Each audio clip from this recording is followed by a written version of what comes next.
The Honourable Leader of the Opposition. This weekend in Cloverdale, 15,000 people lined up in the pouring rain for the hopes that they might get a few rejected potatoes. It was Ugly Potato Day in that city. And 15,000 British Columbians are too hungry and desperate that they needed to go and collect those rejected foodstuffs. 2 million Canadians are lined up at food banks. There are 1,400 homeless encampments in Ontario today. And what is the Prime Minister doing? Working to save his political skin from his revolting caucus. This can't go on. Will he call a carbon tax election now? The Honourable Deputy Prime Minister and Minister of Finance. Mr. Speaker, I would really hope that every single MP in this House would agree that in our great country, no one should ever go hungry. But when Conservatives talk about the most vulnerable, they are crying crocodile tears.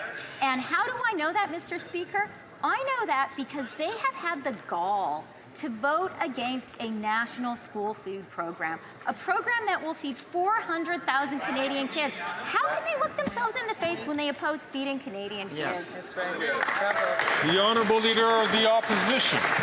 That program, though it has costed millions, has not fed a single hungry child. It has fed bureaucracy, which is all it ever was intended to do. Meanwhile, 2 million people are lined up at food banks.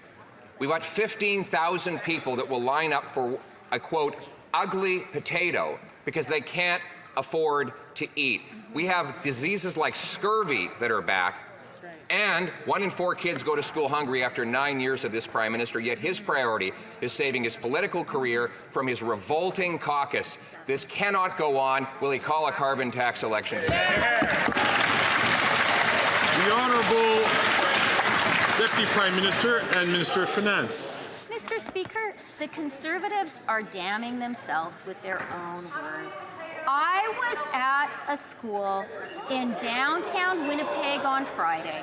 I was there with Premier Wab Kinew, and we gave those beautiful, wonderful children some bannock, a little carton of milk, some jam, some butter, and a banana. That was not bureaucracy that fed those kids. That was the deal we've done with Manitoba. The Conservatives are against feeding kids.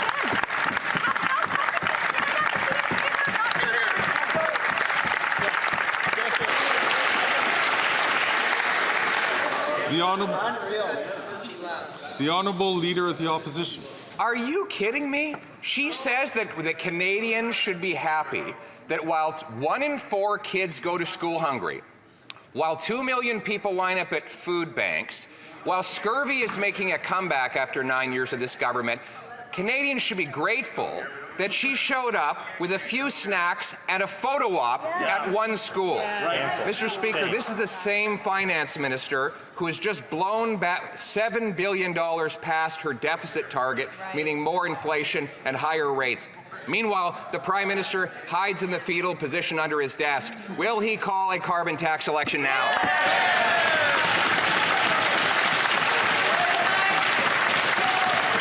The Honourable Deputy Prime Minister and Minister of Finance. Mr. Speaker, we have clearly knocked the Leader of the Opposition off his game this afternoon. Because how can he have the temerity to talk about actual meals fed to actual children as bureaucracy? That tells you how cynical and how low these Canadians go. And then he talks about inflation. Mr. Speaker, it's been in the Bank of Canada's target range for 9 months in a row. It fell below 2% in September.